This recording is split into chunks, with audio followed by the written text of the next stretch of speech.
संख्या 104 को 30 मा पढ्नुभयो भनेदेखिलाई तपाईले आफ्नो आत्मा पठाउनु हुँदा तिनीहरूको सृष्टि हुन्छ र तपाईले पृथ्वीको रूपलाई नयाँ ल्याउनुहुन्छ। हेर्नुहोस् है, पवित्र आत्माले पापीलाई पश्चातापमा मात्रै दोहोऱ्याउनुहुन्न, तर हरेक वैशाखमा दार्जिलिङमा गुराँस पनि फुलाउनुहुन्छ। आमेन। यहाँ के भन्छ, तपाईले आफ्नो आत्मा पठाएन भने यो पौधाहरू मरेकै हुन्छ अरे। It's the Holi spirit. किनभने तपाईँलाई थाहा छ यो पृथ्वी नै मन्दिर हुनलाई बनिएको हो नि त। 4 दिवारी भित्र मन्दिर होइन, तर पृथ्वी नै मन्दिर हुनलाई बनिएको हो।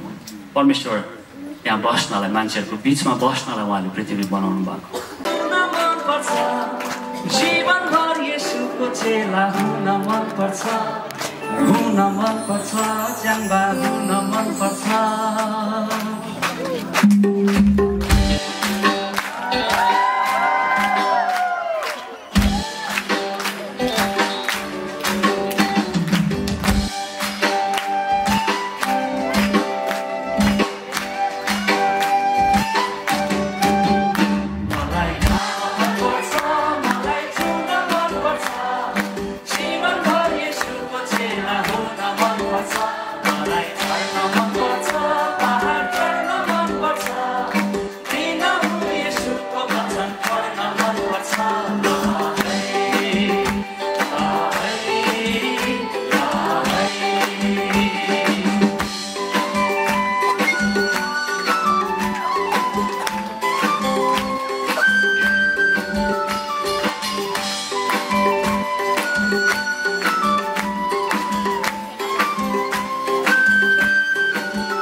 आज हामी यहाँ उभिएको छौँ, तपाईँहरू भनौँ म हामीहरू सङ्गीतकारहरू हौँ, हामीहरू गीतकारहरू हौँ। प्रभुले हामीलाई यो पुस्तामा हामीलाई गीत लेख्नु, मण्डलीलाई ख्रीष्टको प्रकाश बताउने जिम्मा दिनुभएको छ।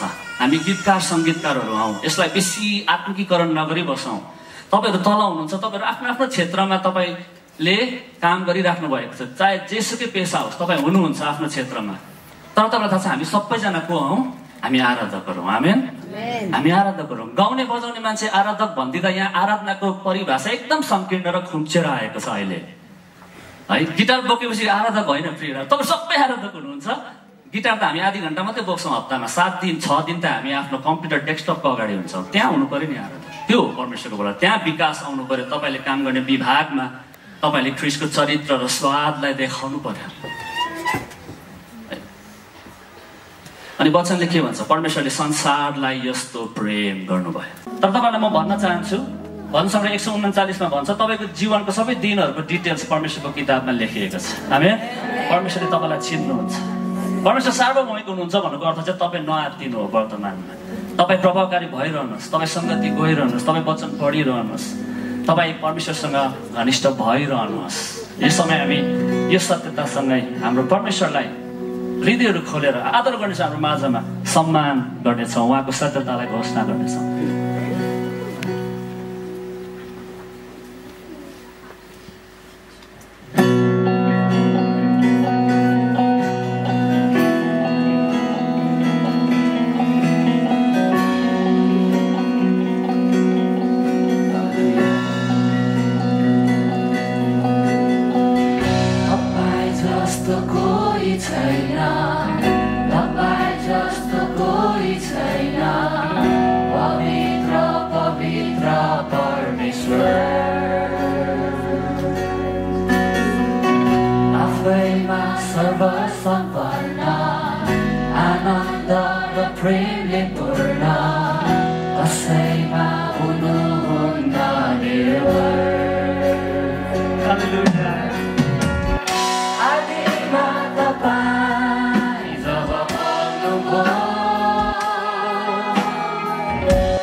डाँडामाथि बसालिएको सहरको बारेमा हामी सुन्नेछौँ।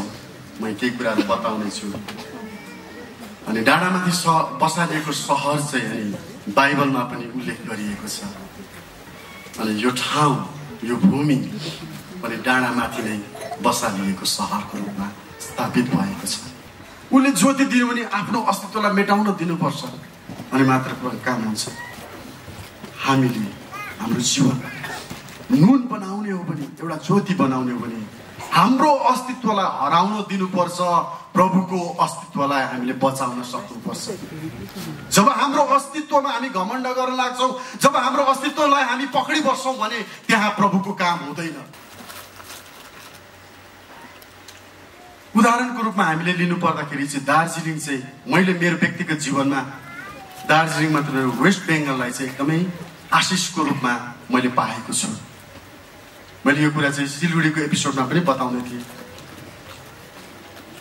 के भन्दाखेरि जब नेपालमा मुक्तिको ढोकाहरू खोल्ने कुराहरू भयो, त्यो बेलामा चाहिँ यहाँ भएका हाम्रा अग्रजहरूले निरन्तर घुँडाको बलमा टेकेर प्रार्थना गरेर उहाँले निरन्तर नेपालको निम्ति प्रार्थना गरिरहनु भयो। पादरी गङ्गा प्रसाद प्रधानलाई उहाँलाई हामीले हेऱ्यौँ भने उहाँले भजन पनि लेख्नु भएको छ, प्रभु अर्जी सुनिल्यो गोर्खालीले मुक्ति पाउने ढोका खोलिदियो। अनि पछिल्लो खण्डमा उहाँले के भन्नुहुन्छ, भात गाउँ पाटन थापथली छन् सहर, तिनलाई तिम्रो भक्ति पार्नु हाम्रो रहर। अनि जब नेपालमा एकदमै गाह्रो भयो सुसमाचारको कुराहरू सुनाउन, प्रभुको ज्योति, त्यो मुक्तिको ज्योति, यीशु प्रभुको जीवनको ज्योति पुर्याउन एकदम गाह्रो भयो। उहाँहरूले यो मेची किनारमा रहेर अनि यो पहाडी भेगमा बोर्डरमा रहेर नेपालपट्टि हात फर्काएर यही भजन गाउँदै प्रार्थना गर्नुहुन्थ्यो अरे अन्तर्वेदीको। प्रभु त्यहाँ भएका नेपालमा भएका गोर्खालीहरूले नेपालीहरूले मुक्ति पाउनुपर्छ, त्यो ढोका, मुक्तिको ढोका खोलिदिनुहोस् भनेर उहाँले प्रार्थना गर्नुभएको। अनि यस कारणले गर्दाखेरि यो भेग नेपालीको जातिको निम्ति आशिषको कारण भएको छ।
आनन्द लिइराख्नु भएको थियो र तपाईँले पाउनुभएको यो आनन्द अब गएर ती व्यक्तिहरूको माझमा पोखिनु पर्यो, जसले चाहिँ परमेश्वरको आनन्दलाई थाहा पाउनु भएको छैन।